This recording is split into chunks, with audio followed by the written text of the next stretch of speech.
Fala família Jescope, tudo bem com vocês? Espero que todos estejam bem. Estamos aqui para mais um Lab, o nosso Lendo a Bíblia, o nosso estudo semanal aí das Escrituras, continuando a nossa série de introduções aos livros do Antigo Testamento. Agora nós estamos nos livros históricos. Nós fizemos as introduções aí do Pentateuco e iniciamos semana passada o livro de Josué e hoje vamos para o próximo, que é o livro de Juízes, tá bom? Também um livro histórico aí do Antigo Testamento.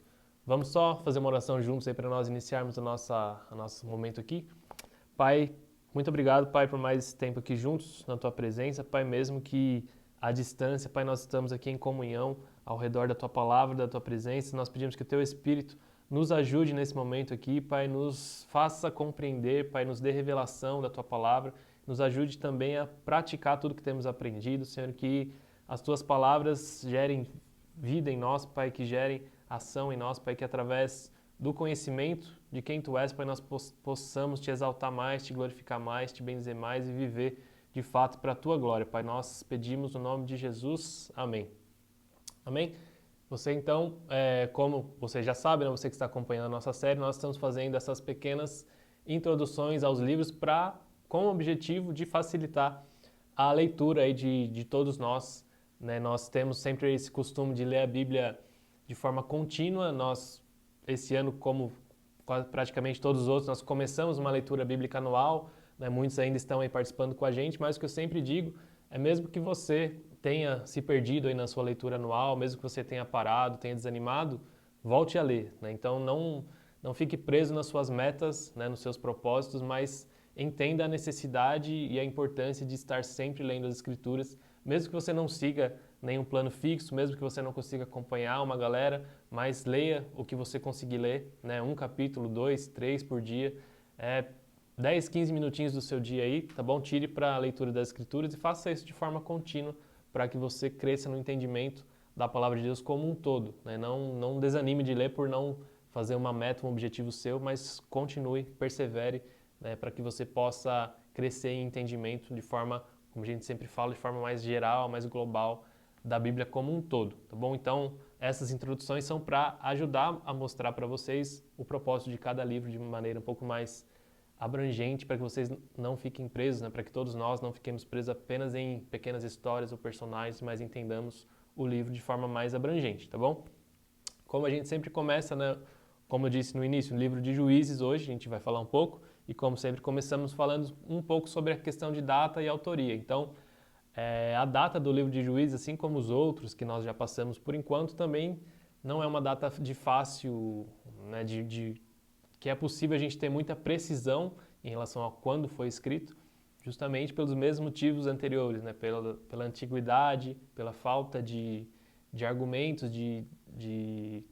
né, artifícios da época que corroborem com isso. Então, a própria maneira como o livro foi escrito também, né, então não dá para fechar uma data assim muito precisa, porém, né, o que tem-se o consenso é que é em volta do ano 1000 a.C., 1050, 1000 a.C.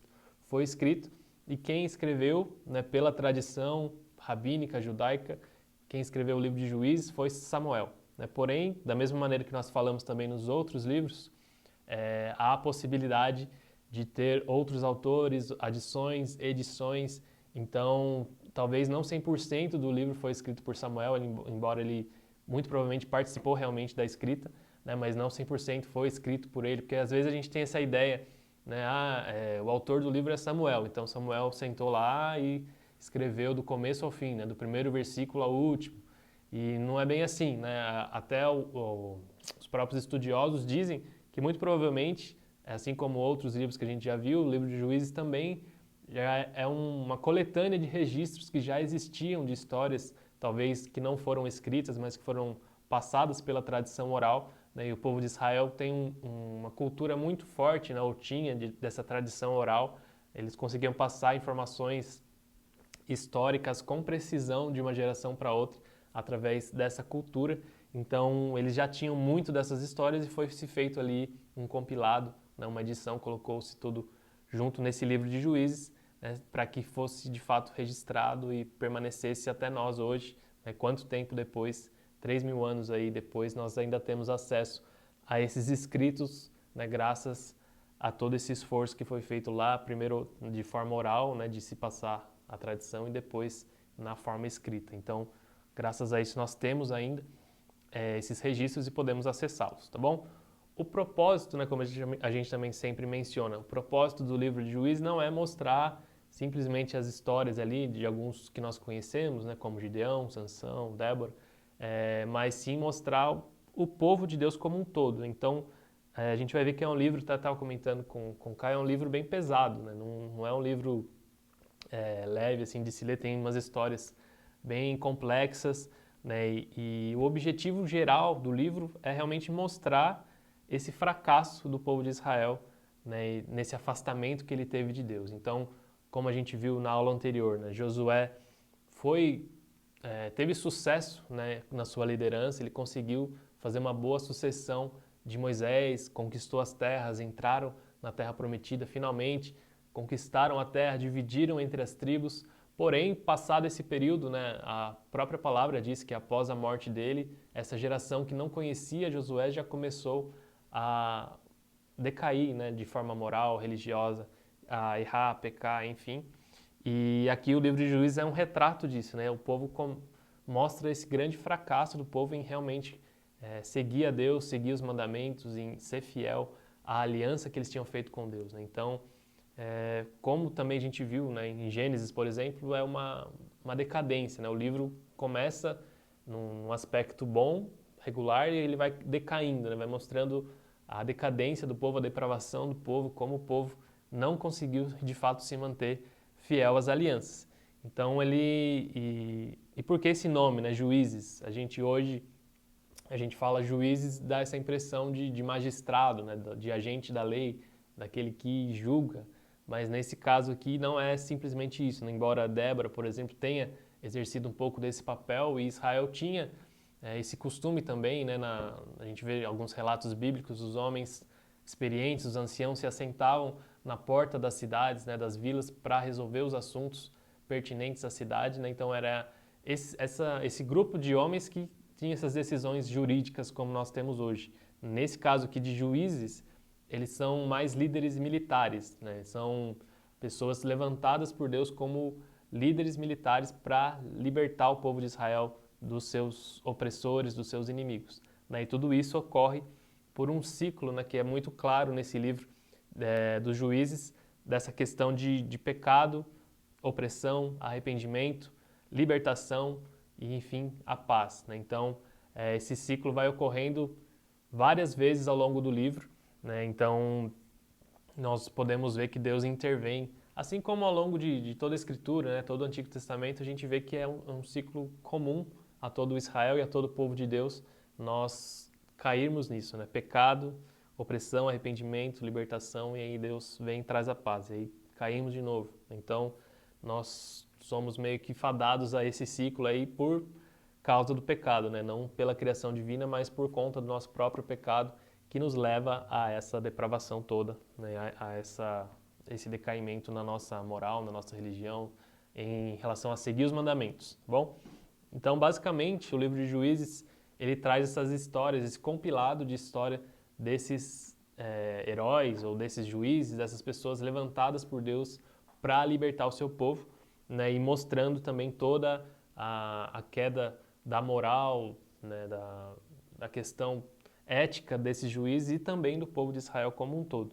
Então ele é dividido basicamente em três partes, dá para se dividir em mais, mas basicamente três partes principais, que é o capítulo 1 e 2, a primeira parte, né, mostra como Israel falhou logo no começo na expulsão dos povos ali, dos cananeus. Então Israel já começa o livro errando, se corrompendo moralmente, tomando alguns costumes ali dos povos com os quais eles conquistaram, né? Eles tinham que expulsar da terra, como nós vimos na aula anterior. Então a segunda parte, capítulo 3 até o 16, mostra os juízes, né? A corrupção dos juízes, esses homens e mulheres que Deus levantou, mas que se corromperam, mostra um claro declínio deles. E o capítulo 17 a 21, que mostra a corrupção do povo como um todo e coisas horrendas, absurdas, né, que o povo acabou cometendo por conta dessa corrupção. Tá bom? Então vamos olhar um pouco de forma mais fechada, né, para cada uma dessas partes. Primeira parte, né, Israel falha nessa expulsão dos cananeus, capítulo 1 e 2, então eles se corrompem completamente de forma moral, de forma ética, em relação à aliança, em seguir o mandamento. Eles não são capazes, logo no começo, né, dessa nova geração após Josué, de permanecer fiéis às alianças, assim como o próprio Josué tinha advertido, como Moisés tinha advertido. Então o povo não conseguiu gerar lideranças com fidelidade, com a mesma fidelidade que Josué tinha, porque o objetivo de Deus sempre foi uma liderança plural no meio do povo, né? Tanto que quando Deus chama o povo lá em Êxodo, ele deseja que todo o povo seja sacerdotal, né? Toda a nação seja sacerdotal e não somente uma tribo. Porém, posteriormente, quando ele escolhe ali a tribo de Levi para representar o sacerdócio, para ser responsável pelas coisas santas, né? Pelo tabernáculo, pela arca, pelos utensílios, pela lei, então ele passa essa responsabilidade para a tribo de Levi. Porém, aqui nós vemos que também a tribo de Levi já falha logo no começo, quando já não se tem um líder forte na frente. Porque qual era a ideia, né, geral? Que a tribo de Levi fosse a guardiã da lei, dos mandamentos, que ela soubesse o suficiente para ensinar ao povo, para instruí-los segundo a lei, para que eles vivessem de fato segundo a lei, para que eles fossem de fato guardiões ali da palavra de Deus, da aliança, para que o povo não se corrompesse. Porém, eles não conseguem, né? Inclusive aqui a gente vê a corrupção dos próprios levitas ao longo desse livro. Então, se tornando sacerdotes de ídolos, né? E fazendo todo tipo de coisa abominável aos olhos do Senhor. Então, eles chegaram até o ponto, né, de se corromper e de fazer sacrifícios, né? Não somente os levitas, mas todo o povo de Israel a fazer sacrifícios pagãos, como o costume dos povos ali da terra que eles conquistaram, né? Inclusive sacrifícios humanos, né? Então, esse nível, né, de maldade, de corrupção que se chegou tão rápido, né, se a gente for olhar ao longo da linha do tempo da história. E aí é apresentado para nós também, já no começo do livro, né, nesses 2 primeiros capítulos, esse ciclo que eu mencionei, né, de o povo peca, o povo se afasta de Deus, né, ele não dá valor às alianças, não dá valor aos mandamentos, às ordens divinas, e ele se afasta de Deus, peca. E aí começa então as consequências desse pecado, né? Quais são? Deus já havia falado lá atrás na lei, né? Quando vocês deixarem a minha aliança, quando vocês não me obedecerem aos mandamentos, né, vocês sofrerão com os povos vizinhos, vocês serão atacados, vocês terão, né, os seus inimigos conquistarão vocês terão problemas diversos, né? Tem diversas lá maldições na lei do não obedecimento da lei. Então o povo começa a sofrer todas essas consequências e, consequentemente, essa opressão dos inimigos ali, que eles eram cercados de inimigos por todos os lados, né? Mesmo com a conquista ali da terra, como a gente viu na aula de Josué, não conquistaram tudo, né? E não deu tempo do povo conquistar tudo, o povo já negou a aliança, já abandonou os preceitos divinos, então já tão logo eles abandonaram, eles começam então a sofrer as consequências e a opressão. E o povo então sendo oprimido, sofrendo violência, né, taxas, enfim, trabalho forçado, eles se arrependem, né? Eles lembram tudo que Deus fez por eles, lembram das alianças, né? Lembram dos mandamentos, lembram que eles erraram, que eles se corromperam.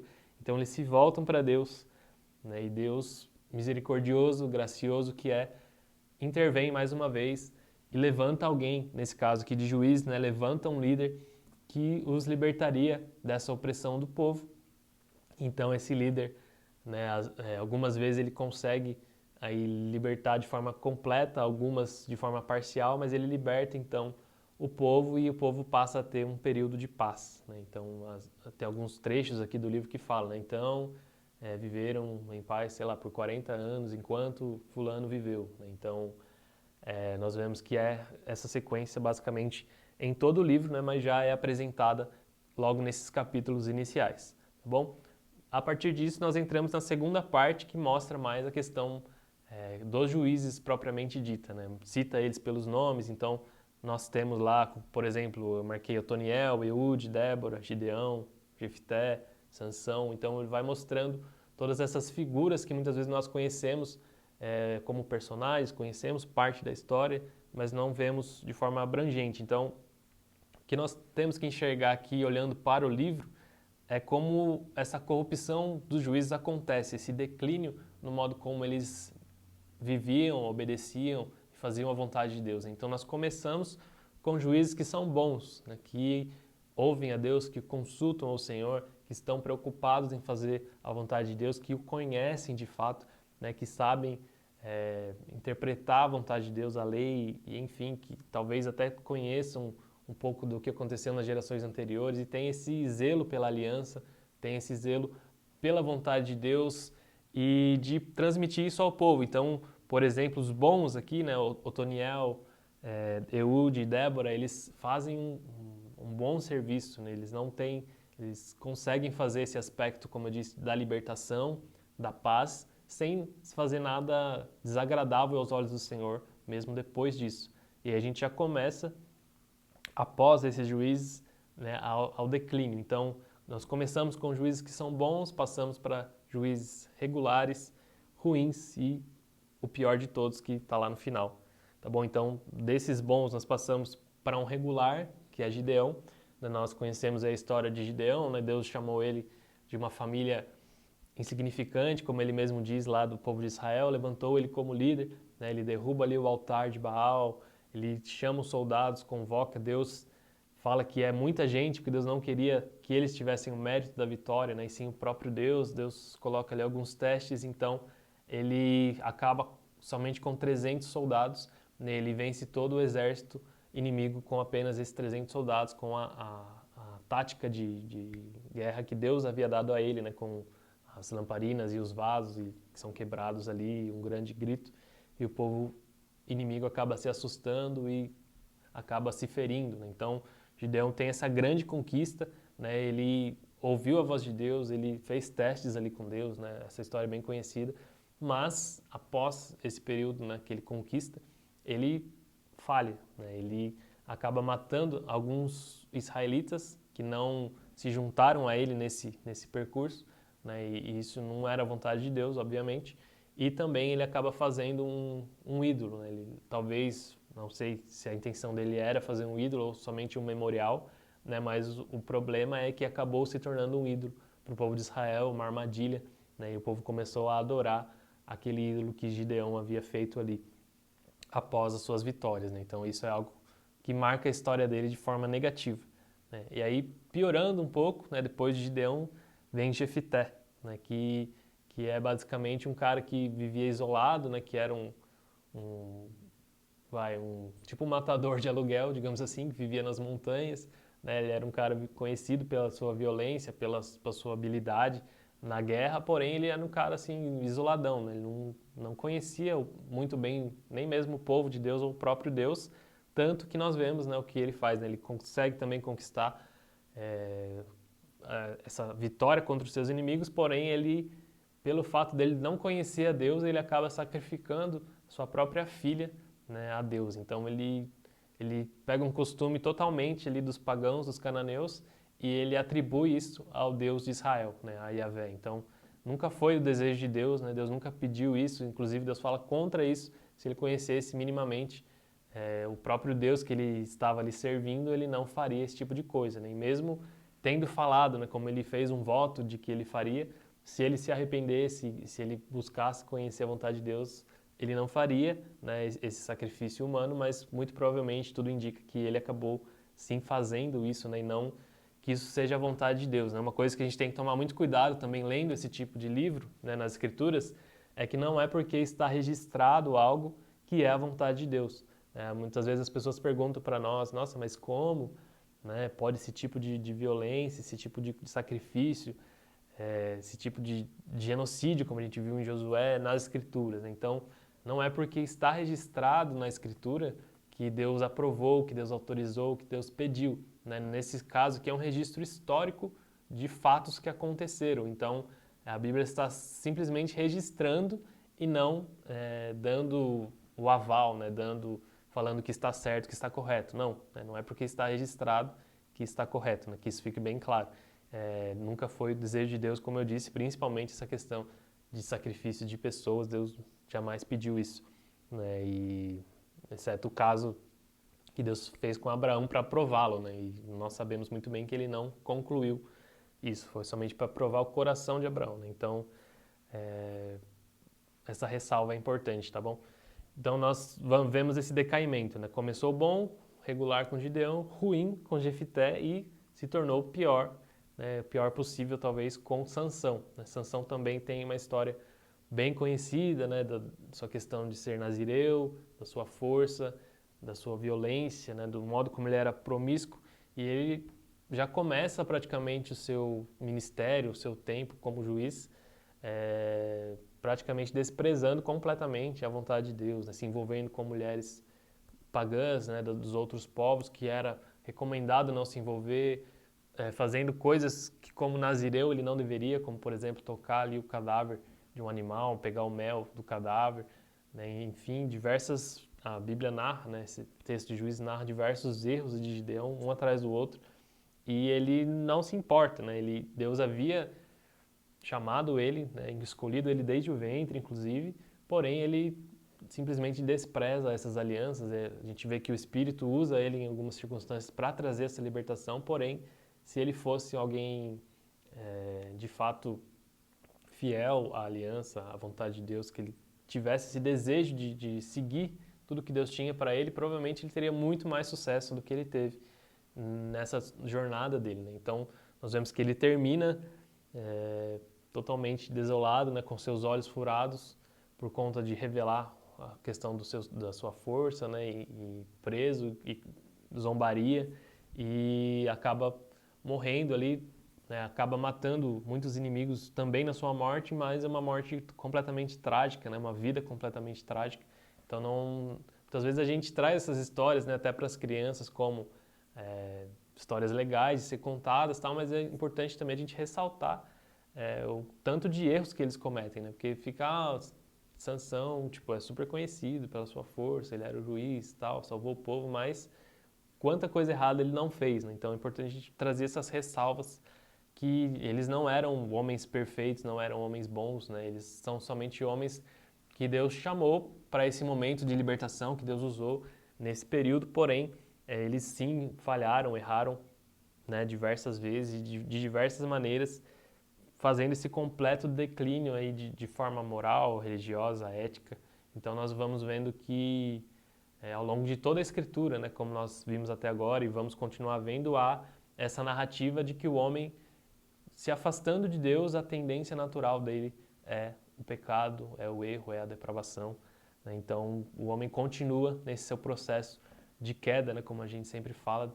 O homem caiu, né, em Adão, no pecado, lá no Gênesis, porém ele continua caindo, né? Então ele continua nessa queda até que Deus intervenha na nossa situação, né? Até que nós hoje, né, pela graça de Deus, temos o Espírito, recebemos o Espírito, né, temos a lei no nosso coração e podemos viver pela lei, né? Não cumprindo a lei por esforço próprio, né, por mérito nosso, mas pela vontade de Deus, pelo Espírito em nós, que gera o fruto do Espírito em nós e que nos habilita a viver de acordo com a vontade de Deus, não por mérito nosso, ressaltando, mas pelo mérito de Cristo, né, que nos deu esse acesso. Então, para nós hoje, foi facilitado todas as coisas através da graça, através de Cristo, né? Então, nós temos esse acesso, graças a Deus e a misericórdia dele.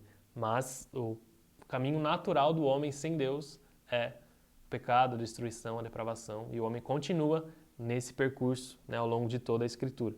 Então, aqui termina, né, no capítulo 3 ao 16, essa visão geral sobre os juízes, né, começando lá bom, regular, ruim e pior, Sansão, né, sem nenhum compromisso com Deus, com suas alianças, mesmo com seu povo, né, ele fazia o que bem lhe parecia. E para fechar, né, a última parte do capítulo 17 ao 21, nós vemos a corrupção de forma mais abrangente, né? Também é importante ressaltar, né, que esses juízes, muitas vezes, eles não tinham a influência ou a liderança sobre toda a nação de Israel. Às vezes era apenas sobre uma pequena parte do povo. Então, às vezes a gente lê, dá a entender que como se eles fossem grandes líderes de Israel, ou como se eles fossem quase reis, né, do povo, porém não era bem isso. Eles eram líderes de uma pequena parte do povo, às vezes de uma tribo, às vezes algumas tribos se juntavam, né, algumas vezes até houve uma comoção geral, sim, do povo, mas eles não eram líderes da nação, né? Eles eram líderes de uma pequena parcela ali e foram usados em algumas intervenções para toda a nação, né? Mas na maioria também é mais uma coisa regional ali, né? Você fala às vezes de todo Israel, na época já era uma coisa pequena se a gente compara com hoje, né? Com as nações hoje, com os números que nós temos hoje de pessoas, já era algo pequeno e pegando uma fração, então se torna algo menor ainda, né? Então é importante também ter essa noção, né? Mas no finalzinho aqui, capítulo 17 a 21, a gente vê a corrupção do povo de forma mais generalizada, né? Primeiro nós vemos do juiz e agora do povo, né? E há uma frase, né, que ecoa nesses últimos capítulos, que ela é repetida algumas vezes, né? Diz assim: naquela época Israel não tinha um rei e todos faziam o que era certo aos seus próprios olhos, né? Então cada um vivia de acordo com as suas próprias vontades, pensamentos e não consideravam a vontade de Deus, não tinham acesso à lei, não tinham leis claras, tinham as leis, né, que Deus tinha dado, porém não era passado para todo o povo de forma clara, abrangente e explicada. Então o povo não tinha, né, como nós temos hoje a Bíblia no nosso celular, não tinha a Bíblia impressa, a lei impressa. Então eles dependiam de homens fiéis, de sacerdotes que os ensinassem, porém eles eram também falhos, corrompidos e também não faziam seu papel. Então foi se perdendo, né? O povo foi perdendo essas questões da lei e foi se afastando mais e mais de Deus e fazendo todo tipo de coisa horrenda, né? Então nesse final ele narra a história de Miqueias, né, que faz um ídolo particular e contrata um sacerdote particular. Então ele começa um negócio totalmente sem sentido, assim, com a aliança, com os mandamentos de Deus. Tipo, ele tira da cabeça dele: não, eu quero um sacerdote, quero um ídolo. Então ele contrata ali um levita para ser seu sacerdote, né? E inclusive ele acaba sendo roubado, né? Roubam os ídolos, uma outra tribo, né, ataca ele e acaba roubando. E esses homens destroem uma cidade pacífica. Então a violência já tinha tomado conta ali de todo o povo de Israel. Eles se matavam, né, entre si, no próprio povo, um atacava o outro. Era algo realmente assim desolador, né, perturbador. Tipo, perderam completamente o senso de nação, de aliança, de família, né, porque toda a nação veio de uma mesma família. Você imagina, alguns anos depois, né, essa própria família se atacando, né, um atacando o outro, um matando o outro. Então, essa completa depravação de todo o povo e fecha, né, com uma história pior ainda, né, que é de um abuso sexual, violência, né, e o rapaz acaba cortando ali a vítima, né, do abuso em 12 pedaços, enviando para toda a nação, um pedaço para cada tribo, para que eles vissem o nível de violência que se tinha chegado, né, e para justificar e para vingar, digamos assim, eles cometem ainda mais violência, destruindo ali. Então é algo assim horrendo, perturbador, e é proposital, né, que o autor faz isso para realmente mostrar a que nível a gente pode chegar longe de Deus, longe dos mandamentos, longe das alianças, né? Então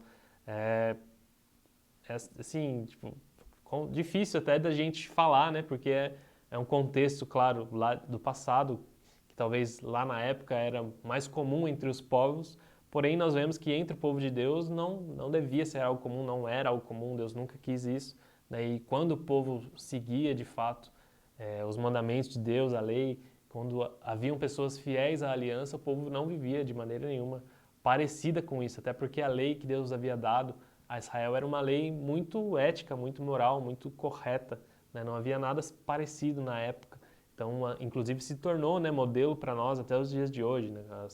Muitas das leis das nações são tiradas da lei, né, da Torá, da lei de Deus. Então, é um padrão excelente de lei, né? Mas nós vemos que quando o povo, não basta existir a lei, né?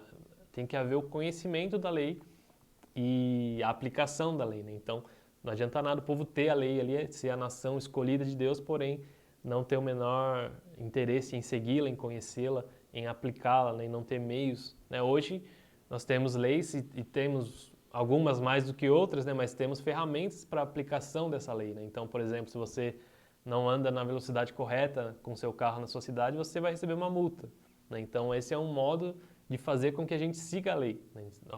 Não cumpriu, então vai ser penalizado, né? Na época não havia embora a lei tivesse as penalidades, né, não havia essa previsibilidade ou essa aplicação, né? Não havia essas pessoas, nesse caso aqui, fiéis o suficiente e com autoridade suficiente para fazer a lei ser aplicada e para que o povo vivesse de fato a lei. Então, cada um acabou fazendo o que era certo aos seus próprios olhos, né, como a gente leu, e acabou resultando, né, nessa corrupção geral e nessa primeira guerra civil já entre a própria nação, né? Então, uma tribo atracando outra, né, uma tribo matando outra, e, enfim, uma violência enorme, abusos e todo tipo de maldade, né? Então nós chegamos no fim do livro de Juízes, não somente com os juízes corrompidos, mas com toda a nação corrompida, com todo o Israel corrompido, né? Assim que termina o livro.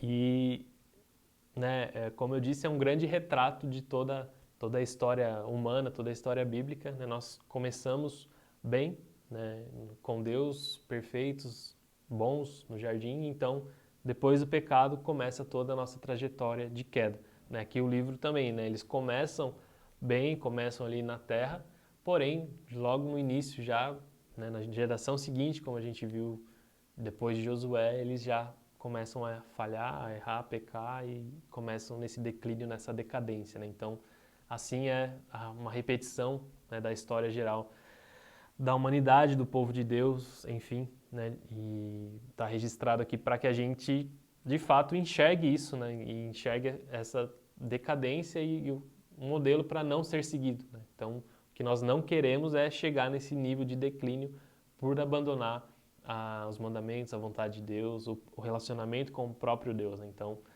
nós vemos que termina com esse anseio também de um rei, né? Porque, como eu disse, repete-se muito essa frase, né? Naquela época Israel não tinha um rei, né? E todos faziam o que era certo aos seus olhos. Então, há esse anseio de haver um líder que realmente liderasse o povo com fidelidade, né? Alinhando eles à vontade de Deus, né? E isso que a gente vai começar a ver no próximo livro, que é o livro de 1 Samuel, tá bom? Então espero que tenha esclarecido para vocês aí alguns pontos, né, algumas coisas. Como eu sempre digo, se ficou alguma dúvida, alguma questão, podem mandar para a gente nos comentários, no Instagram, onde vocês nos acharem aí, né? Nós estamos sempre à disposição para sanar todo tipo de dúvida aí, tá bom? Deus abençoe vocês e até a nossa próxima aula. Um abraço.